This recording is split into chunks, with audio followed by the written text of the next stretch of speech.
I don't know that the video or pictures can really do it justice. This is absolutely gorgeous.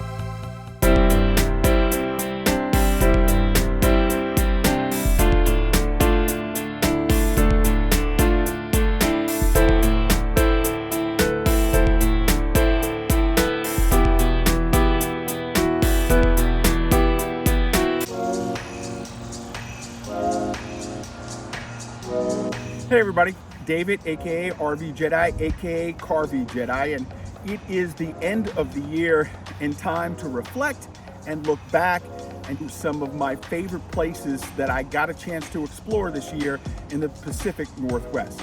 Now, this was my first year really going out car camping in the area, and I was so lucky to be able to find some really nice spots to go to. I do this every year, look back, give you some suggestions about what you may want to look for as you're planning trips down the road. So, without further ado, let me take you through my top 5 car camping spots in 2022.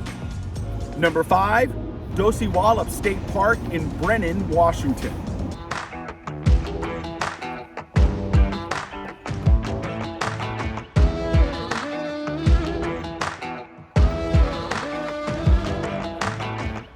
We are outside of Seattle at a beautiful state park, Dosewallips State Park. Now this is in Brennan, Washington, which depending on traffic is about 3 to 4 hours outside of Seattle. But the view as you start to come to the park is absolutely gorgeous, a lot of water, and it's definitely a beautiful place to stay. Now, Dosewallips State Park is 1,064 acres and it has year-round camping with 5 miles of shoreline on the Hood Canal and the Dosewallips River. It's a beautiful campground when you get here, lots to do, especially some great hiking. Now, the campground is a fairly good sized campground, 75 tent spaces, 48 utility sites, 3 platform tents, 12 cabins, 1 dump station, and 3 restrooms. Now, during the winter months, December through March, the campground is winterized. Only sites 21 to 29 have water, and winter water supply is only when it's available. Now, you may notice at the entrance of the park, you're right on 101, so there's traffic there and you can hear the noise. As you go back into the park, it's not as bad. Now, I'm at site 109, which is right across from one of the restrooms, and you can hear a little bit of the traffic at night. Now, what I like about my campsite is that it's tucked in the back and there's some shade around it and it feels private. Now, in the main park, it's really open and people just camp all out there together. I like kind of being a little bit more hidden. So Dosewallips State Park in Brennan, Washington, a really nice place to get out. Just be prepared to drive. I think you'll like it anyway. Number 4, Penrose Point State Park in Lake Bay, Washington. Now, speaking of the park, Penrose Point State Park in Washington, just about 2 hours outside of Seattle. That is because of traffic. I don't think it's really 2 hours, but that's how long it took me to get here this time. Now, the park is named after Dr. Stephen Penrose, who was a Pennsylvania native who served as president of Whitman College in Walla Walla from 1884 to 1934. It's a beautiful location where the tent camping locations are.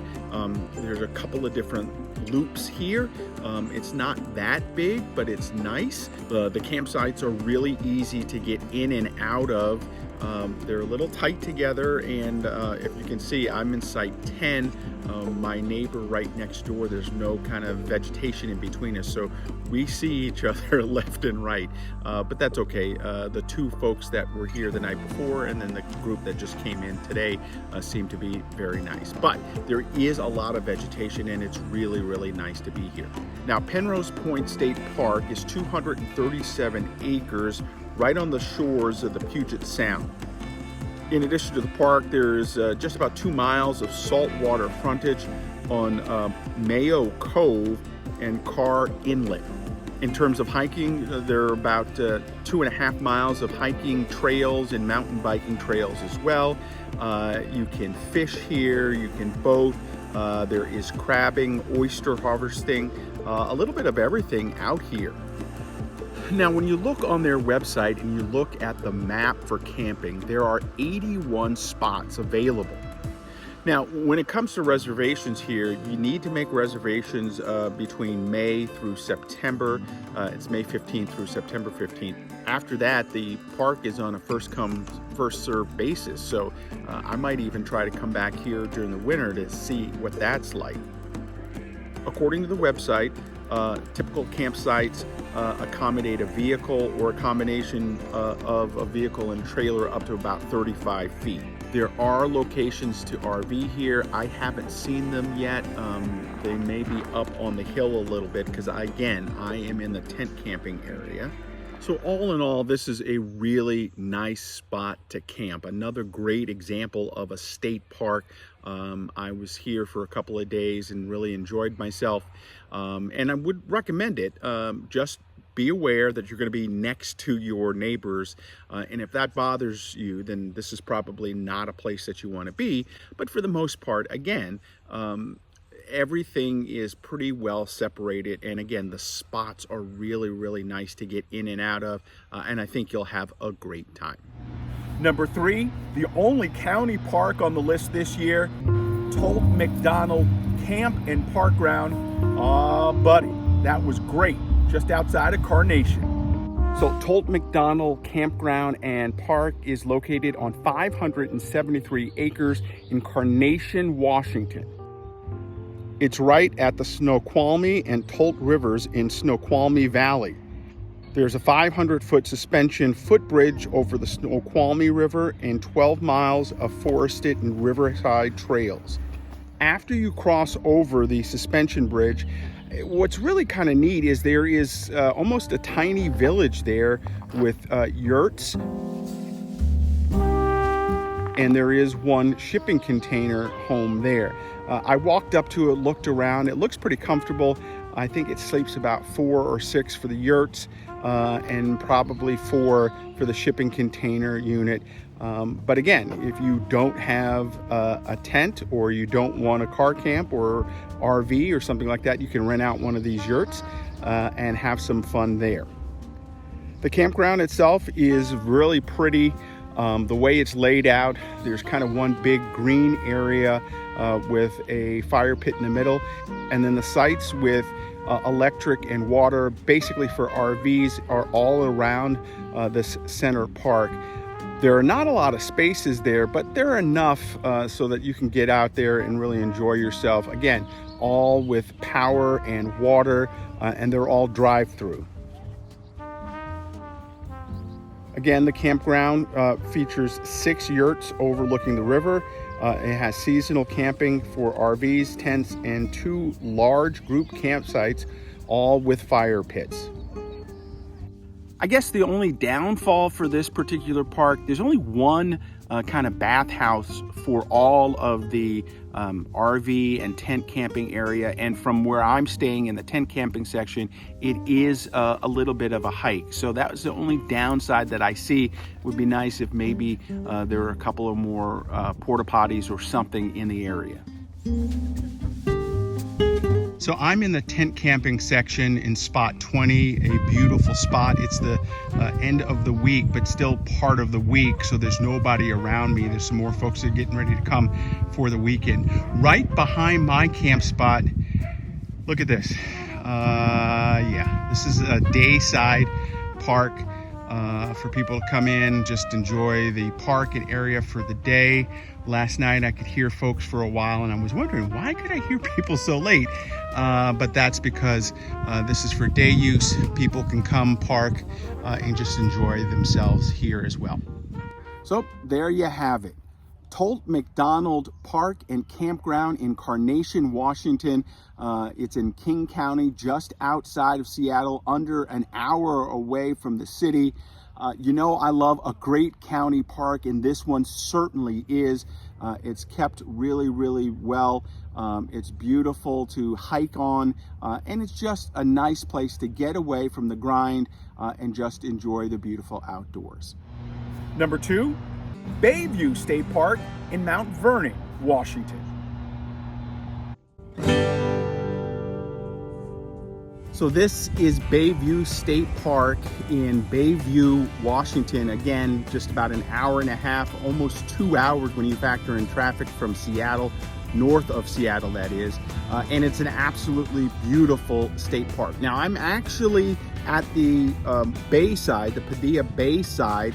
The campground is just over the road, and I have the very furthest or the very closest spot to the road and then to the bay. So there's a little road noise at night. That's Site 3, but it's not too bad. And then it's a very easy walk across the road. There's a path underneath that can take you here to the bay side and the park here. The park here is gorgeous. It's for day use. I think they shut it down somewhere around 9:45 at dusk. That's where dusk is right about now. And because I am close to the bayside, I get this breeze all through the night, and it cools it down a lot, which is great because in Seattle right now, it is about 90 degrees. A little bit about the park and this area. Bayview State Park on Padilla Bay overlooks the San Juan Islands.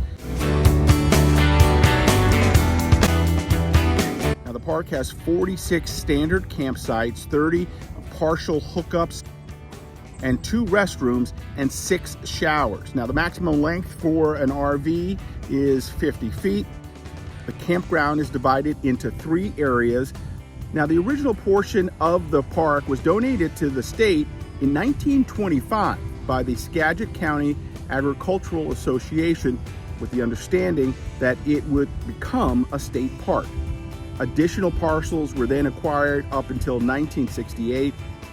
The park site, formerly a baseball field and racetrack, derives its name from the community of Bayview. Now, the sites are pretty close together, I won't lie. There's not a lot of separation in between, but they do a really good job maintaining the sites. I actually am in Site 3 again, which is the closest to the bay, and it is actually set up with electric and water. So if you had an RV or you just wanted to have electricity and water, you could. And the sites in this small loop that I'm in all are hookups as well. And then you walk around the park and there's another big loop that has electricity and hookups, and that's all around a big center park, very much like Tolt McDonald down in King County. And then there are a couple of places where you can walk or hike in to tent camp. Also pretty cool, they have these cabins, and I was right next to them, so if you wanted to just kind of glamp, you could and have a good time. Now, one of the downsides I see about this park is there's no immediate hiking anywhere. You have to kind of create your own hiking trails, and that means walking on the highway or the road right out in front of the campground, and then spending some time here at the bay, walking up and down. You can get a little bit of a hike in here, but other than that, that's about it. Oh, and maybe the sites being so close you can hear your neighbors all night long. But then again, this is a really smart, fun place to come. It doesn't have a lot of spots, so you want to make sure if you're going to book it, you book it up quickly, and then just come and enjoy. This is really a spot where you can just chill, relax, not think about anything, and just unwind. And the #1 spot for 2022 for me, Joema Beach State Park, once again in Lake Bay, Washington. So I am at Joema State Park in Lake Bay, Washington. Again, just about an hour and a half, almost 2 hours depending on traffic, southwest of Seattle. It's just down the road from another state park I recently stayed at, Penrose Point State Park. Also another really nice state park. This one though is a first come, first served basis. So there are only 19 spots in the campground, but the views are absolutely spectacular.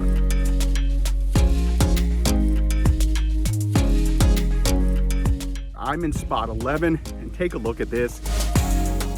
This is why I love coming to state parks like this.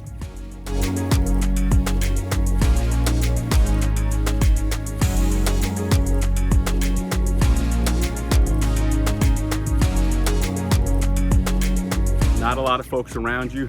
Granted, it is in the middle of the week, but it's just really nice being out here. Kind of feels tucked away and very alone. There are vault bathrooms on the campground, which is nice. And one of the things that you obviously get to do is hike around here, and you saw a hike that I just took. There are also some more hiking opportunities and trails around. After my hike, I went down to the boat launch, and it was absolutely beautiful as well.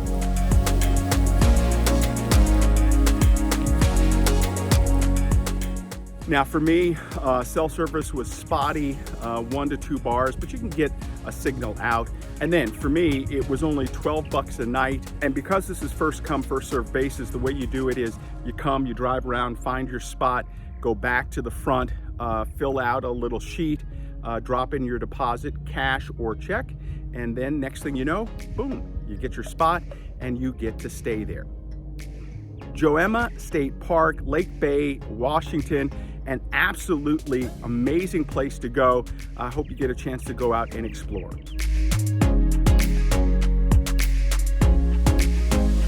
So there you have it, my top 5 locations in 2022. I had a great time exploring and cannot wait to start planning and getting out there in 2023. There is so much more I'm looking forward to discovering. Hey, that's gonna do it right now for me. Make sure you follow me all over social media at RV Jedi. And then of course you can follow me on my website at rvjedi.com. Get out there, explore. I hope 2022 was great for you. I can't wait. 2023 is almost here. We'll see you next time. Thanks for watching.